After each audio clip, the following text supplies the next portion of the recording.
bem-vindo ao canal. Aqui nós contamos histórias que moldaram o mundo. No vídeo de hoje, você vai acompanhar a história completa do Império Romano, desde suas origens mais antigas, quando Roma ainda não passava de um pequeno assentamento às margens do rio Tibre, até o momento em que se tornou o maior império do mundo antigo. Prepare-se para uma jornada através de guerras, conspirações, conquistas, traições e ideias que atravessaram séculos e ainda influenciam o mundo moderno. Ajuste o som, acomode-se e vamos começar! Antes de Roma ser sinônimo de poder, dominação e eternidade, antes de suas legiões marcharem por 3 continentes e sua língua moldar o futuro do Ocidente, existia apenas um cenário comum, quase insignificante. Um conjunto de colinas irregulares, áreas pantanosas infestadas de insetos, florestas fechadas e um rio de águas turvas que serpenteava lentamente em direção ao mar. O rio Tibre. Por milhares de anos, aquele território não chamou a atenção de grandes civilizações.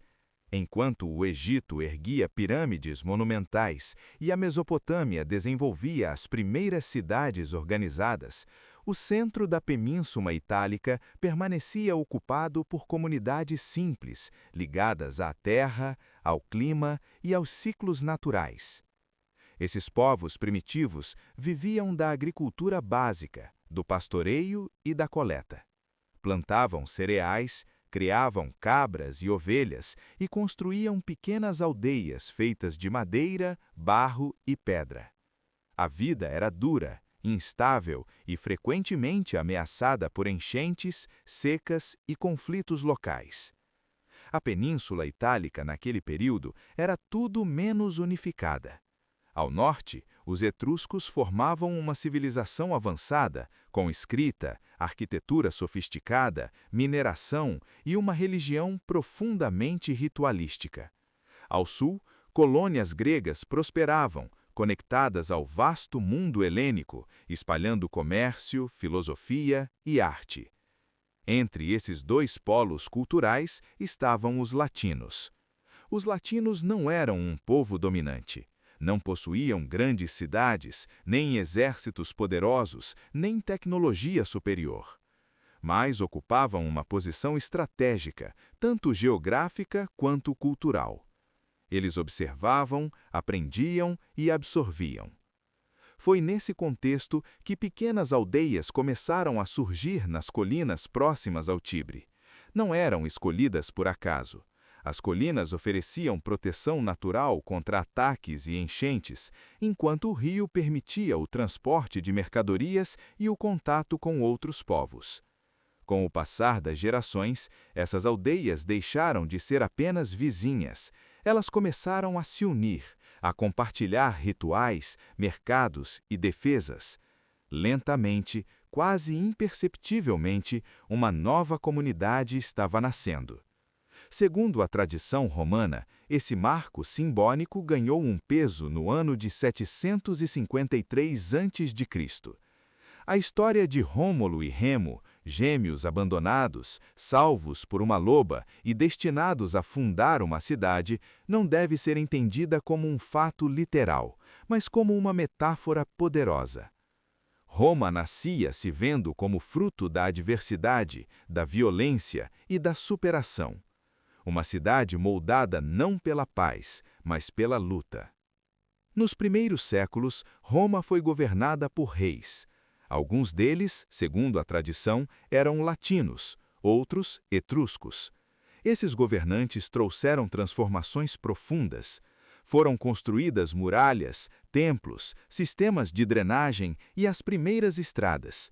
O pântano entre as colinas foi drenado, dando origem ao Fórum Romano, que se tornaria o coração político e religioso da cidade. A influência etrusca moldou fortemente Roma. Símbolos de poder, rituais religiosos, vestimentas e até a ideia de autoridade sagrada. Mas, apesar dos avanços, o poder concentrado nas mãos de um rei começou a gerar desconfiança. Roma crescia, e com ela crescia também o desejo de autonomia de sua elite. Em 509 a.C., o último rei foi expulso. A monarquia chegou ao fim. No lugar do rei, os romanos criaram um sistema inédito, a República Romana. O poder seria dividido, limitado e temporário. 2 cônsules governariam simultaneamente, fiscalizando um ao outro. O Senado, formado pelos membros mais influentes da sociedade, teria enorme peso nas decisões do Estado. A República, porém, estava longe de ser igualitária. A sociedade era rigidamente dividida. Os patrícios, membros das famílias tradicionais, controlavam a política e a religião. Os plebeus, maioria da população, tinham poucos direitos e pouca voz. Essa desigualdade gerou séculos de tensão social. Greves, revoltas e negociações forçaram mudanças graduais. Leis passaram a ser escritas e expostas publicamente. Magistraturas foram abertas aos plebeus. Tribunos do povo surgiram para defender seus interesses. Roma estava aprendendo a lidar com o conflito interno sem se destruir.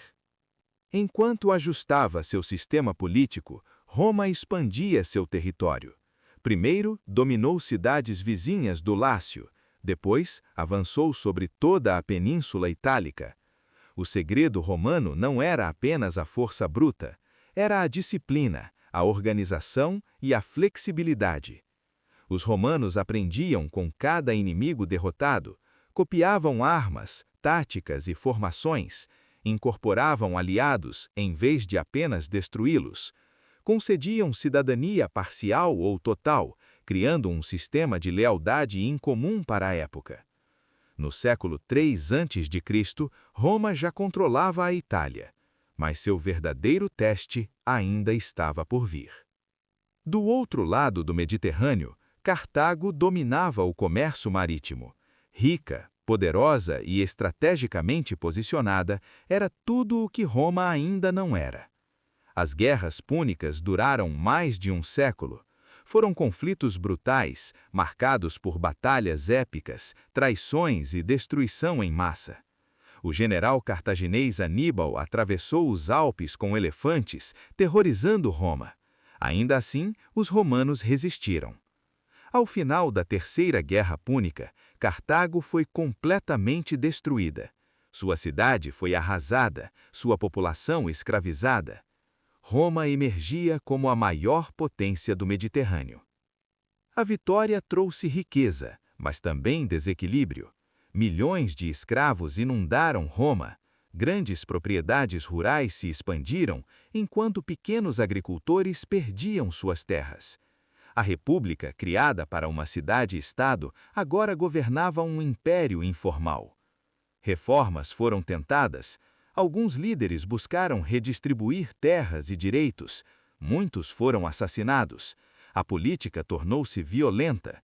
E então surgiram os generais. Homens com exércitos leais não à República, mas a eles próprios.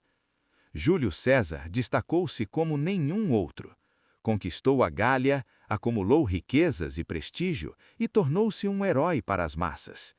Quando o Senado tentou limitar seu poder, César cruzou o rio Rubicão com suas legiões, iniciando uma guerra civil. Ao vencer, tornou-se ditador vitalício. Para alguns, ele salvava Roma do caos.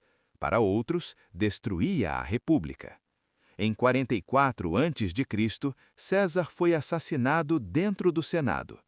Mas sua morte não restaurou a antiga ordem. Novas guerras civis eclodiram, mergulhando Roma no caos definitivo. No meio desse caos, um jovem herdeiro emergiu. Otaviano, filho adotivo de Júlio César.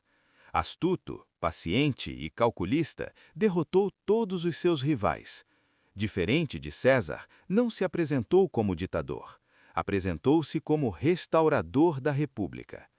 Em 27 a.C., recebeu o título de Augusto.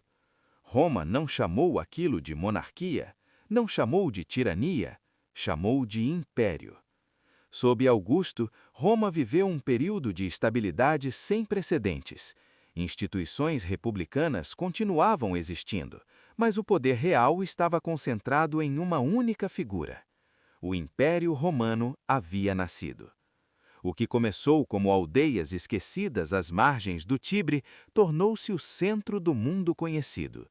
Leis, estradas, exércitos e ideias romanas moldariam civilizações por séculos. Roma não caiu naquele momento. Roma estava apenas começando. E sua história, marcada por glória, decadência e legado eterno, continuaria a ecoar muito depois que suas legiões deixassem de marchar.